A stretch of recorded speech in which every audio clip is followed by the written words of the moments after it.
Subordinate और lower courts first level of judicial system है हमारे इंडिया में। ये डिस्ट्रिक्ट जुडिशरी का पार्ट है। देखिए कैसे, विद इन अ स्टेट, एक स्टेट जुडिशियल सिस्टम में हाई कोर्ट सबसे हाई पोजीशन पर आता है। एक स्टेट के अंदर हाई कोर्ट को एपेक्स कोर्ट बोलते हैं, जैसे सुप्रीम कोर्ट इंडिया के लिए एपेक्स कोर्ट है। एंड इसी हाई कोर्ट के अंडर ही सबऑर्डिनेट और लोअर कोर्ट्स आते हैं, जैसे कि district civil court pecuniary matters के लिए, पैसे से रिलेटेड केसेस के लिए, and district session court criminal matters के लिए। नाउ क्योंकि ये सबऑर्डिनेट कोर्ट्स एक डिस्ट्रिक्ट में ऑपरेट करते हैं, इसलिए इनको डिस्ट्रिक्ट जुडिशरी भी बोलते हैं। हाई कोर्ट का इनके ऊपर एक प्रॉपर कंट्रोल रहता है। इनके ऑफिशियल्स की अपॉइंटमेंट कैसे होगी, उनकी प्रमोशन कैसे होगी, ये सारी चीजें हाई कोर्ट कंट्रोल करता है। ये लोग अपनी प्रोसीडिंग्स के लिए क्या प्रोसीजर फॉलो करेंगे, ये चीजें भी हाई कोर्ट ही कंट्रोल करता है। सो देखिए, क्योंकि हाई कोर्ट का इनके ऊपर एक प्रॉपर कंट्रोल रहता है, इसीलिए इनको सबऑर्डिनेट और लोअर कोर्ट्स भी बोलते हैं। हमारे प्रियम्बल में, जो हमारे कॉन्स्टिट्यूशन का प्रियम्बल है, उसमें एक जस्टिस वर्ड लिखा गया है। सो सुप्रीम कोर्ट ने बोला है कि अगर इस जस्टिस गोल को सिक्योर करना है तो उसके लिए डिस्ट्रिक्ट जुडिशरी और सबऑर्डिनेट कोर्ट्स एक मेजर रोल प्ले करते हैं। क्योंकि जो इंडिया का सबसे ग्रास रूट लेवल है, दैट इज जो विलेज लेवल से लोग आते हैं, टाउन लेवल से जो लोग आते हैं, एंड इवन जो डिस्ट्रिक्ट लेवल से जो लोग आते हैं, उनके लिए जो फर्स्ट एंड इजी एक्सेस होती है जस्टिस के लिए, वो इस सबऑर्डिनेट और डिस्ट्रिक्ट जुडिशरी की ही होती है। क्योंकि ये एक तो इनके लिए जो सस्ता पड़ जाता है, दूसरा सुप्रीम कोर्ट के लिए हर किसी को एक्सेस कर पाना ईजी नहीं है। अनटिल एंड अनलेस अगर किसी के फंडामेंटल राइट्स की वायोलेशन नहीं हुई है, तो डायरेक्टली ये लोग तब तक सुप्रीम कोर्ट में नहीं जा सकते हैं। सो अगर जस्टिस गोल को, इस प्रियम्बल में दिए गए गोल को सिक्योर करना है, तो सुप्रीम कोर्ट ने बोला है ये डिस्ट्रिक्ट जुडिशरी ही मेजर रोल प्ले कर सकती है। एंड इसके लिए देखिए, सुप्रीम कोर्ट में एक पिटीशन फाइल करी गई थी बाय ऑल इंडिया जजेस एसोसिएशन। ये हमारे इंडिया के जजेस की एक एसोसिएशन है, एक ऑर्गेनाइजेशन है। इन्होंने ही पिटीशन फाइल करी थी सुप्रीम कोर्ट में। तो सुप्रीम कोर्ट में उसने उसके रिजल्ट में क्या कहा, उसका डिसीजन क्या दिया कि डिस्ट्रिक्ट जुडिशरी के जजेस की भी इंडिपेंडेंस बनी रहनी चाहिए। अगर ग्रास रूट लेवल तक जस्टिस को लेके जाना है, इस प्रियम्बल के जस्टिस के गोल को सिक्योर करना है, तो डिस्ट्रिक्ट जुडिशरी को भी इंडिपेंडेंटली काम करना होगा, सो दैट जो डिस्ट्रिक्ट लेवल का एग्जीक्यूटिव एंड लेजिस्लेचर है वो इसमें इंटरफेयर ना कर पाए, ना तो स्टेट लेजिस्लेचर इसमें इंटरफेयर कर पाए, एंड जो डीसी वगैरह होते हैं, मजिस्ट्रेट वगैरह होते हैं, वो भी इसमें एग्जीक्यूटिव भी इंटरफेयर ना कर पाए। इसलिए डिस्ट्रिक्ट जजेस की भी इंडिपेंडेंस बनी रहनी चाहिए। नाउ इसकी कॉन्स्टिट्यूशनल प्रोविजंस देखते हैं। सो आर्टिकल 233 से लेकर 237 in part 6 of the constitution district judiciary से या फिर सबऑर्डिनेट कोर्ट से ही डील करता है। कैसे इनको रेगुलेट करना है, इसकी ऑर्गेनाइजेशन को कैसे रेगुलेट करना है, इसकी इंडिपेंडेंस को कैसे बनाए रखना है, तो इसके लिए यही आर्टिकल्स हैं in part 6 of the constitution. सबसे पहला आर्टिकल 233 अपॉइंटमेंट ऑफ डिस्ट्रिक्ट जजेस से डील करता है कि कैसे इनकी अपॉइंटमेंट होगी, इनको कौन अपॉइंट करेगा। सबसे पहले तो इनको गवर्नर अपॉइंट करेगा, लेकिन वो अकेले नहीं करेंगे, उसके लिए उसको कंसर्न्ड स्टेट हाई कोर्ट से ही कंसल्ट करना होगा। सो इनकी अपॉइंटमेंट, इनकी पोस्टिंग एंड प्रमोशन, ये सारी चीजें ही एक स्टेट का गवर्नर देखता है, बट उसके लिए उस स्टेट के हाई कोर्ट को भी वो कंसल्ट करता है। एक डिस्ट्रिक्ट हाई कोर्ट के क्वालिफिकेशन भी इसी आर्टिकल में दी गई है। सबसे पहली क्वालिफिकेशन क्या है कि ना तो वो किसी सेंट्रल सर्विस में काम करता होना चाहिए, एंड ना ही वो किसी स्टेट की सर्विस में काम करे, पहली क्वालिफिकेशन। सेकंड क्वालिफिकेशन इस आर्टिकल में क्या दी गई है कि वो एक एडवोकेट और प्लीडर हो 7 ईयर के लिए। ये बस डेजिग्नेशन ही डिफरेंट है, एडवोकेट एंड प्लीडर ये दोनों लोग सेम ही हैं। तो एक एडवोकेट करता क्या है कि अपने क्लाइंट्स को कोर्ट में रिप्रेजेंट करता है, उनके लिए जो कोर्ट में बहस होती है वो काम एडवोकेट ही करता है। तो एक डिस्ट्रिक्ट जज होने के लिए वो एडवोकेट भी पहले 7 ईयर का होना चाहिए। 7 ईयर के लिए वो उसके पास एडवोकेट और प्लीडर का एक्सपीरियंस होना चाहिए। एंड थर्ड जो क्वालिफिकेशन है वो है कि हाई कोर्ट भी एक डिस्ट्रिक्ट जज की रिकमेंडेशन दे। उसको अगर अपॉइंट करना है तो वो कंसर्न्ड स्टेट हाई कोर्ट ही रिकमेंड करेगा, अपॉइंटमेंट चाहे गवर्नर ही करेगा, बट ये सारी चीजें कौन देखेगा, ये सारी चीजें हाई कोर्ट की ही देखेगा। नेक्स्ट आर्टिकल है आर्टिकल 234, ये बात करता है अपॉइंटमेंट ऑफ अदर जजेस की। इस देखिए आर्टिकल में वर्ड लिखा गया है पर्सन्स। तो एक जुडिशियल सर्विस में डिस्ट्रिक्ट जज के अलावा जितने भी पर्सन होंगे, तो देखिए एक कोर्ट में, एक डिस्ट्रिक्ट कोर्ट में सिर्फ डिस्ट्रिक्ट का जज तो ही नहीं है, डिस्ट्रिक्ट जज तो ही नहीं होगा, उसके अलावा और भी बहुत सारे लोग हो सकते हैं, क्लैरिकल पोजीशन के लिए हो सकते हैं, सिविल जजेस हो सकते हैं। तो ये सारी जो जजेस होंगे उनको भी गवर्नर ही अपॉइंट करेगा, बट उसके साथ ही वो पहले state public service commission and high court को भी कंसल्ट करेगा। स्टेट पब्लिक सर्विस कमीशन का काम होता है एग्जाम वगैरह कंडक्ट करवाना, जैसे कि स्टेट सर्विसेज के एग्जाम होते हैं, तो ऐसे ही स्टेट पीसीएस जो जुडिशरी के लिए होता है इसको कंसल्ट करा जाएगा एंड साथ में हाई कोर्ट को भी कंसल्ट करा जाएगा, तभी बाकी लोगों को अपॉइंट करा जाएगा। जो थर्ड आर्टिकल है, आर्टिकल 235, ये बात करता है कंट्रोल ओवर सबऑर्डिनेट कोर्ट्स की। ये मैंने पहले ही बता दिया कि हाई कोर्ट ही डिस्ट्रिक्ट कोर्ट्स के ऊपर या फिर बाकी जितने भी सबऑर्डिनेट कोर्ट्स हैं उनके ऊपर कंट्रोल रखता है। उनकी पोस्टिंग से रिलेटेड उनके जो लोग होंगे एक हाई कोर्ट में जो काम करते हैं, जो डिस्ट्रिक्ट कोर्ट में काम करते हैं, उनकी लीव से रिलेटेड, उनकी प्रमोशन से रिलेटेड सारी चीजें एक स्टेट की जुडिशियल सर्विस में जितने भी लोग काम करते हैं उनके ऊपर सिर्फ और सिर्फ हाई कोर्ट का ही कंट्रोल होता है। हाई कोर्ट की प्रोसीजर के अकॉर्डिंग ही ये कोर्ट अपना काम करेंगे। आर्टिकल 235 बात करता है कंट्रोल ओवर सबऑर्डिनेट कोर्ट्स की। एंड जो फोर्थ आर्टिकल है 236, ये इंटरप्रिटेशन की बात करता है। इसमें दो बातों का इंटरप्रिटेशन निकाला गया है, दो फ्रेजेस का। एक है डिस्ट्रिक्ट जज का क्या मीनिंग हो सकता है, एंड देन है जुडिशियल सर्विस का मीनिंग क्या है। देखिए मैंने 2-3 बार इस जुडिशियल सर्विस वर्ड को यूज करा है कि जुडिशियल सर्विस ऑफ स्टेट में कितने लोग काम करते हैं। तो एक 236 जो आर्टिकल है इसमें बताया गया है कि जो डिस्ट्रिक्ट जज है इसमें कौन कौन लोग आ सकते हैं एंड जुडिशियल सर्विस का मीनिंग क्या है। डिस्ट्रिक्ट जज में देखिए बहुत सारे जज हो सकते हैं।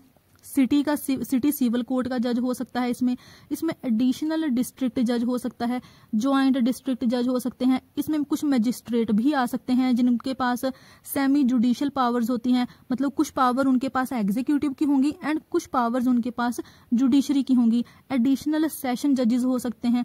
तो ये सारे जजेस जो भी होंगे, आप एक बार लक्ष्मीकांत से रीड कर सकते हो, बहुत सारे जजेस के नाम दिए गए हैं कि कौन से चीफ प्रेसिडेंसी मजिस्ट्रेट, एक बार रीड कर लीजिएगा। तो वो सारे डिस्ट्रिक्ट जज एक्सप्रेशन में आ जाएंगे। ऐसे ही जुडिशियल सर्विस का मतलब क्या है, एक जुडिशियल सर्विस में डिस्ट्रिक्ट जज भी आ जाएगा। जो अभी हमने देखा है कि डिस्ट्रिक्ट जज में कौन से लोग होंगे वो सारे ही जुडिशियल सर्विस का पार्ट बनेंगे। एंड जुडिशियल जज के अलावा बाकी के जो भी लोग होंगे, जितने भी पर्सन होंगे एंड इवन एक क्लर्क भी, वो सारे के सारे जुडिशियल सर्विस का ही पार्ट बनेंगे। इनको डिफरेंट एग्जाम्स के थ्रू रिक्रूट करा जाता है। एंड जो आर्टिकल 237 है, 5th आर्टिकल, ये बात करता है कि देखिए जितनी भी हमने 4 प्रोविजंस देखी हैं, आर्टिकल 233, 234, 235, 236, आर्टिकल 5th ये जो 237 है ये क्या कहता है कि जितनी भी ये ऊपर वाली 4 प्रोविजंस हैं इनको मजिस्ट्रेट के ऊपर भी अप्लाई करा जा सकता है। एंड ये काम करेगा कौन, तो ये काम एक गवर्नर करता है। एंड एक मजिस्ट्रेट और जज में देखिए डिफरेंस क्या होता है। हमने ऊपर वाली 4 प्रोविजंस में डिस्ट्रिक्ट जज एंड बाकी जुडिशियल लोगों की बात करी है ना। एंड जो 5th है उसमें हमने बात कर दी है मैजिस्ट्रेट की। मैजिस्ट्रेट जज से डिफरेंट होता है। एक तो इसके पास half executive and half judicial powers होती हैं। दूसरा, इसके पास कंपलसरी नहीं है, इसके ऊपर एक कंपल्शन नहीं है कि एक लॉ की डिग्री भी इसके पास हो। देखिए जो एक डिस्ट्रिक्ट जज होता है, अगर उसको जज की पोजीशन पर आना है, जुडिशियल सर्विस में आना है, तो उसके पास पहले लॉ की डिग्री होनी चाहिए। बट मैजिस्ट्रेट के ऊपर ऐसी कोई भी कंपल्शन नहीं है कि उसके पास लॉ की डिग्री हो ही हो। इसका मेन पर्पस अपनी स्टेट में लॉ एंड ऑर्डर को मेंटेन करना होता है। बट कभी कभी ऐसे लोगों को भी जुडिशियल पावर दे दी जाती है so that law and order को उस पर्टिकुलर एरिया या फिर टाउन में मेंटेन रखा जा सके, जो नॉर्मल जुडिशरी है उसके बर्डन को थोड़ा सा कम करा जा सके। ऑल्दो इनके पास जो पावर्स होती हैं वो लिमिटेड होती हैं, एक जज के जितनी पावर्स इनके पास नहीं होती हैं। तो ये इसकी कॉन्स्टिट्यूशनल प्रोविजंस थी। अब देखते हैं सबऑर्डिनेट कोर्ट की स्ट्रक्चर कैसे हो सकती है एंड इनकी ज्यूरिसडिक्शन। जितनी भी सबऑर्डिनेट कोर्ट्स होंगे उनकी ज्यूरिसडिक्शन, उनकी जो भी उनका नॉमेनक्लेचर होगा, कैसे उनको नाम दिए जाएंगे, उनका स्ट्रक्चर, ये सारी चीजें स्टेट ही देखती हैं। जो भी कंसर्न्ड स्टेट होगी वही ये सारी चीजें डिसाइड करेंगी। अब क्योंकि ये सारी चीजें एक स्टेट डिसाइड कर रही है तो क्लियरली हर एक स्टेट में ये नॉमेनक्लेचर डिफरेंट हो सकता है, जो सबऑर्डिनेट कोर्ट्स होंगे उनकी ज्यूरिसडिक्शन डिफरेंट हो सकती है हर एक स्टेट के लिए, एंड उनकी स्ट्रक्चर भी डिफरेंट हो सकती है, बट ब्रॉडली इनकी स्ट्रक्चर क्या रहती है। सबसे टॉप पर आते हैं हाई कोर्ट, ये हमने ऑलरेडी देख लिया। हाई कोर्ट के नीचे आएंगे डिस्ट्रिक्ट एंड सेशन जजेस कोर्ट, साथ में ही इनका काम भी देखते जाएंगे। देखिए जो एक डिस्ट्रिक्ट और सेशन जज कोर्ट है ये सेम ही पर्सन है, ऐसा नहीं है कि सिविल मैटर्स के लिए अलग जज है एंड क्रिमिनल मैटर्स के लिए अलग जज है, ये सेम ही पर्सन है, बट इसका काम डिफरेंट हो जाता है। जब ये सिविल मैटर्स को डिसाइड कर रहा होगा, जैसे कि कोई प्रॉपर्टी से रिलेटेड मैटर आ गया, कोई मनी रिलेटेड मैटर आ गया, तो सेम ही पर्सन फिर एक डिस्ट्रिक्ट सिविल कोर्ट का जज बन जाएगा। एंड जब ये पर्सन क्रिमिनल मैटर्स को डिसाइड कर रहा होगा, जैसे कि मर्डर से रिलेटेड मैटर हो गए, अगर उनको डिसाइड कर रहा होगा तो सेम ही पर्सन एक डिस्ट्रिक्ट सेशन कोर्ट का जज बन जाएगा। तो इंसान एक ही है, उसके काम डिफरेंट है, उसका डेजिग्नेशन डिफरेंट है। नो इस डिस्ट्रिक्ट और सेशन कोर्ट जज के पास ओरिजिनल एंड एपलेट ज्यूरिसडिक्शन होती है। अगर किसी ने supreme court and high court के मेरे चैप्टर्स देखे हैं, वो वीडियोस देखी हैं, तो आपको इनका डिफरेंस भी पता होगा। थोड़ा सा यहाँ पर मैं बताऊंगी। ओरिजिनल ज्यूरिसडिक्शन का मतलब है कि डायरेक्टली ही एक डिस्ट्रिक्ट कोर्ट में केस फाइल कर दिया गया, बट एपलेट ज्यूरिसडिक्शन का मतलब है कि पहले किसी और जगह पर केस चल रहा था, उसके अगेंस्ट अपील डाली गई है डिस्ट्रिक्ट कोर्ट में। सो देखिए जो डिस्ट्रिक्ट जजेस और जो सेशन कोर्ट के जजेस होते हैं, इनके पास ओरिजिनल एंड एपलेट ज्यूरिसडिक्शन दोनों ही पावर्स होती हैं with respect to civil cases भी एंड क्रिमिनल मैटर्स में भी। दोनों ही केसेस में ये दोनों पावर्स रहती हैं, ओरिजिनल भी एंड एपलेट ज्यूरिसडिक्शन की पावर भी। नौ देखिए यहाँ पर तो एक स्टेट का जुडिशियल सिस्टम स्टार्ट हो रहा था, उसके नीचे आ गया अब ये एक डिस्ट्रिक्ट जुडिशियल सिस्टम। इस डिस्ट्रिक्ट जुडिशियल सिस्टम में भी दो साइड्स हैं, एक तो सिविल साइड है एंड दूसरी है क्रिमिनल साइड। एक डिस्ट्रिक्ट जुडिशरी में सिविल साइड के लिए अलग कोर्ट आ जाएंगे एंड क्रिमिनल साइड के लिए अलग कोर्ट आ जाएंगे। अब इनको देखते हैं। सिविल मैटर्स के लिए सबसे पहला होगा सबऑर्डिनेट जजेस कोर्ट एंड देन उसके नीचे आ जाएगा मुंसिफ कोर्ट। क्रिमिनल साइड के लिए सबसे पहला होगा chief judicial magistrate court and उसके नीचे आ जाएगा जुडिशियल मैजिस्ट्रेट कोर्ट। ओके, सबसे पहले तो जब एक डिस्ट्रिक्ट जज एज सेशन कोर्ट काम कर रहा होगा क्रिमिनल केसेस के लिए, तो वो देखिए एक लाइफ इम्प्रिजनमेंट की सजा भी दे सकता है, दैट इज पूरी जिंदगी के लिए जेल में डाल दिया। वो कैपिटल पनिशमेंट भी दे सकता है, that is death penalty they the. But जब भी एक सेशन कोर्ट का जज दैट इज एक डिस्ट्रिक्ट जज कैपिटल पनिशमेंट देगा, तो ये कैपिटल पनिशमेंट के लिए सबसे पहले हाई कोर्ट की जो सिग्नेचर अपेंड होनी चाहिए, हाई कोर्ट की कंफर्मेशन होनी चाहिए, चाहे कोई अपील इसके अगेंस्ट फाइल करी गई हो या फिर नहीं करी गई हो। कोई भी डिस्ट्रिक्ट जज या फिर सेशन कोर्ट का जज जब भी कैपिटल पनिशमेंट देगा वो तभी अप्रूव हो पाएगी अगर उसके ऊपर हाई कोर्ट ने सर्टिफाई करा है, हाई कोर्ट ने अपनी अप्रूवल दी है। एंड जो भी इन डिस्ट्रिक्ट जजेस के डिसीजंस होंगे उनके अगेंस्ट भी अगर कहीं अपील फाइल करनी है तो वो हाई कोर्ट में ही फाइल करी जा सकती है, चाहे वो डिस्ट्रिक्ट सिविल कोर्ट की के अगेंस्ट अपील हो, चाहे फिर वो डिस्ट्रिक्ट सेशन कोर्ट के अगेंस्ट अपील हो। अब हम देखते हैं सिविल साइड के जो कोर्ट हैं। सिविल साइड में सबसे पहले आते हैं सबऑर्डिनेट जजेस कोर्ट। सबऑर्डिनेट जजेस कोर्ट के पास अनलिमिटेड पेक्यूनरी ज्यूरिसडिक्शन होती है, मतलब कोई भी अगर सिविल केस इनके यहाँ पर फाइल हुआ है, कोई प्रॉपर्टी से रिलेटेड ही से केस फाइल हो गया, तो कितनी भी अमाउंट का रिलेटेड वो केस हो सकता है, 1 लाख 2 लाख, मतलब कोई भी लिमिट फिक्स नहीं करी गई है इन सबऑर्डिनेट जजेस कोर्ट के लिए। बट जब आती है मुंसिफ कोर्ट की बात, तो इनके पास limited and small pecuniary matters ही जा सकते हैं। अगर एक लिमिटेड अमाउंट तक का केस कहीं फाइल करना है तो वो मुंसिफ कोर्ट के पास ही जाएगा। इस मुंसिफ कोर्ट में भी जूनियर जजेस ही होते हैं, जूनियर लेवल के होते हैं, बट इनके पास लिमिटेड लेवल तक के ही पैसे के केसेस जा सकते हैं। एंड ये सारी चीजें हाई कोर्ट खुद ही डिसाइड करता है कि कितनी अमाउंट का होगा एंड कितना नहीं जा सकता है। अब हम देखते हैं क्रिमिनल साइड के जो सबऑर्डिनेट कोर्ट हो सकते हैं एक डिस्ट्रिक्ट जुडिशरी में। सबसे पहले है चीफ जुडिशियल मैजिस्ट्रेट कोर्ट। अगर किसी को क्रिमिनल मैटर में 7 साल तक की सजा देनी है, वो case chief judicial magistrate court ही डिसाइड करेगा। अब आपको मैजिस्ट्रेट और एक जज में डिफरेंस पता होना चाहिए, जो कि मैंने ऑलरेडी बता दिया है। एंड इसके नीचे फिर आते हैं जुडिशियल मैजिस्ट्रेट कोर्ट। अगर किसी को 3 साल तक की सजा देनी है तो वो डिसाइड कर सकता है जुडिशियल मैजिस्ट्रेट कोर्ट। एंड इसके अलावा जो मेट्रो सिटीज होती हैं, मेट्रोपॉलिटन सिटीज, जो कि बहुत बड़ी बड़ी वाली सिटीज होती हैं, इनमें भी सबऑर्डिनेट कोर्ट हो सकते हैं। सिविल साइड के लिए इनके जो कोर्ट होंगे वो सिटी सिविल कोर्ट होंगे एंड क्रिमिनल मैटर्स के लिए इन बड़ी सिटीज में मेट्रोपॉलिटन मैजिस्ट्रेट कोर्ट हो सकते हैं। एंड कुछ प्रेसिडेंसी टाउन्स, देखिए प्रेसिडेंसी टाउन्स ये कौन से वाले हैं, जो कि ब्रिटिशर्स के टाइम पर जो प्रेसिडेंसी एरियाज होते थे, जैसे कि दिल्ली, बॉम्बे, कैलकाटा, मद्रास, ये वाले जो प्रेसिडेंसी टाउन है इनके पास भी अपने स्मॉल कॉजेज कोर्ट्स भी होते हैं, जो कि स्मॉल वैल्यू केसेस को डील कर सकते हैं, उनसे उनको हैंडल कर सकते हैं, बट इनको भी कंट्रोल हाई कोर्ट ही करते हैं।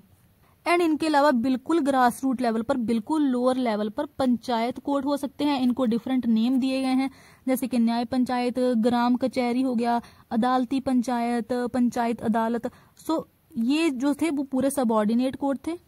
इसके अलावा देखिए जो लक्ष्मीकांत में नहीं दिया गया है वो है रेवेन्यू कोर्ट्स।